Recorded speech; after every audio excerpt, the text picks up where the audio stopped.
Assalamualaikum warahmatullahi wabarakatuh. Perkenalkan, nama saya Abdul Fakisan dari kelas KPI 4D dengan NIM 111905100000186. Di sini saya akan berceramah tentang larangan menimbun dan monopoli. Innal hamdalillah nahmaduhu wa nasta'inuhu wa nastaghfiruh wa na'udzubillahi min syururi anfusina wa min sayyiati a'malina may yahdihillahu fala mudhilla lahu wa may yudhlil fala hadiya lahu. Asyhadu an la ilaha illallah wa asyhadu anna Muhammadar Rasulullah. Allahumma sholli ala sayyidina Muhammad wa ala sayyidina Muhammad, amma ba'du. Pertama-tama marilah kita panjatkan puji dan puji syukur kita atas kehadirat Allah SWT yang telah memberikan kita nikmat insan serta nikmat sehat walafiat. Tak lupa serta kita junjungkan kepada Nabi besar Muhammad SAW. Allahumma sholli wa barik alaihi.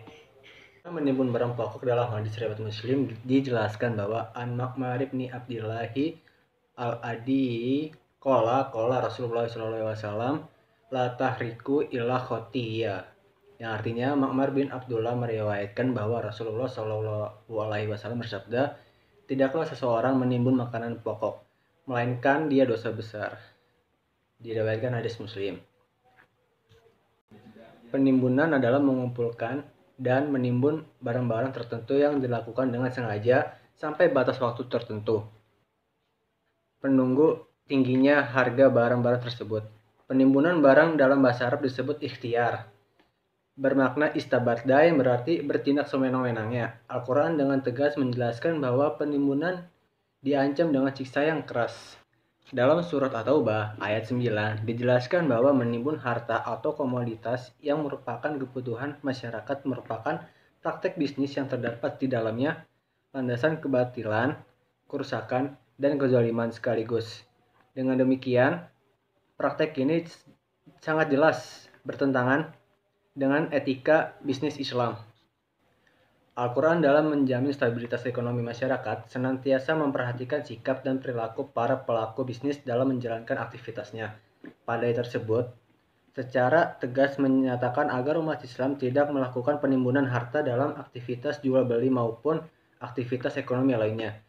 Al-Quran menganjurkan kepada umat Islam agar menggunakan harta benda secara bijaksana, tidak berlebihan, dan berhati-hati terhadap penggunaan harta benda ke jalan yang tidak diperbolehkan. Dari sudut pandang ekonomi, ikhtiar tidak dibenarkan karena akan menyebabkan tidak transparan dan keruhnya pasar serta menyulitkan pengendalian pasar. Menimbun, membekukan, atau menahan dan menjatuhkannya dari peredaran akan menimbulkan bahaya terhadap perekonomian serta moral. Barang tidak ditimbun tentu akan ikut adil dalam usaha-usaha produktif yang akan memberikan kesempatan-kesempatan baru, seperti menyelesaikan masalah kurangnya pangan, menambah pendapatan, mendorong peningkatan produksi, menstabilkan harga, sampai menciptakan lapangan kerja. Lebih jauh, perbuatan menimbun bertentangan dengan sifat-sifat kemanusiaan. Orang yang melakukan penimbunan adalah manusia yang tidak mengetahui tujuan mencari harta. Harta benda adalah perantaraan hidup manusia untuk mencapai kehidupan yang bahagia, bukan untuk ditimbun. Selanjutnya, monopoli.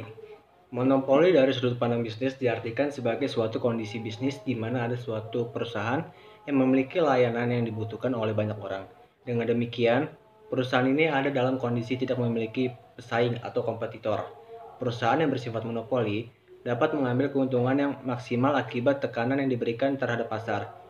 Praktik monopoli yang kita dimaksud di sini adalah praktik menimbun harta sehingga menyebabkan barang dan harga menjadi naik. Karenanya, praktik tersebut membuat langka barang di pasar akibat aksi penimbunan. Inilah disebut monopoli. Dari sudut pandang Syarah Al-Fayumi mendefinisikan monopoli atau ikhtiar. Dari sudut pandang ilmu ekonomi, jika permintaan bertambah dan jumlah barang berkurang, maka secara otomatis harga barang akan menjadi naik. Konsep ini sering dipergunakan oleh banyak pelaku ekonomi guna melakukan monopoli barang demi meraup keuntungan yang diinginkan akibat inflasi harga. Oleh karena hal inilah, maka praktik monopoli adalah termasuk perbuatan yang zalim. Menurut Al-Kasani menjelaskan bahwa sesungguhnya praktik monopoli adalah termasuk bab kezaliman karena apa yang dijual di pasar betul-betul berhubungan dengan hajat umum masyarakat. Jika seseorang membeli terhalang dari membelinya karena sangat membutuhkannya, maka sebab praktik menahannya penjual atas membeli dan mendapatkan hak serta menahan hak dari yang berhak menerima adalah kezaliman sehingga haram, baik jangka waktu yang sebentar maupun yang lama. Upaya penahan tersebut hukumnya adalah sama dalam keharamannya karena nyatanya sifat zolim. Secara tegas, Al-Kasani menyampaikan keharaman dari praktik monopoli ini karena syarat kezaliman. Namun, Al-Kasani sedikit agak memberikan batasan bahwa barang yang dilarang ditimbun adalah barang yang menjadi hajat hidup seorang banyak, baik lama ataupun sebentar. Upaya penimbunan itu dilakukan oleh penjual. Hukumnya adalah haram. Sekian dari saya, kurang lebihnya mohon maaf. Wabillahi taufiq wal hidayah. Wassalamualaikum warahmatullahi wabarakatuh. Terima kasih.